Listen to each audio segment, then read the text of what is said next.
उत्पन्न संपवण्याचे आहे।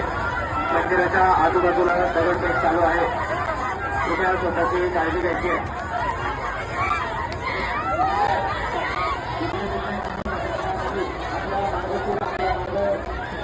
आपल्या